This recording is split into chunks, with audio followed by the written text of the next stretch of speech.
اور زمزم کا پانی نکلا. اس لیے رسول اللہ صلی اللہ علیہ وسلم نے فرمایا جو شخص زمزم کا پانی پیے اور جو بھی دعا کرے اللہ رب العزت اس کی دعا کو قبول فرماتا ہے.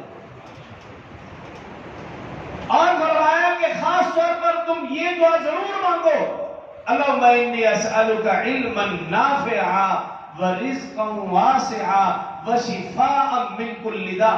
یہ دعا ضرور سکھائی کہ جب بھی تم زمزم کا پانی پیو ایک تو کھڑے ہو کر پیو اور جب وہاں پر ہو تو آپ جتنا پانی پی سکتے ہو پیو. اس پانی کا نقصان نہیں ہے.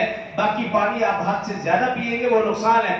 فرمایا جتنا بھی پیو گے حلق تک بھی آ جائے اس کا نقصان نہیں. لیکن ساتھ ساتھ یہ دعا پڑھتے رہو اللہم انی اسألک علما نافعا ورزقا واسعا وشفاء من کل داء. اور پھر رسول اللہ صلی اللہ علیہ وسلم نے فرمایا یہ دنیا کا سب سے بہترین پانی اور فرمایا یہ ایسا پانی ہے اس میں اللہ رب العزت نے دونوں خاصیت رکھی ہے کہ اس سے پانی کی پیاس بھی ختم ہوتی ہے اور بھوک بھی ختم ہوتی ہے. اور فرمایا کہ اما حاجرہ علیہ السلام نے کئی دن تک صرف یہ پانی پی کر گزارا کیا کیونکہ اللہ رب العزت نے اس میں دونوں خاصیت رکھی تھی.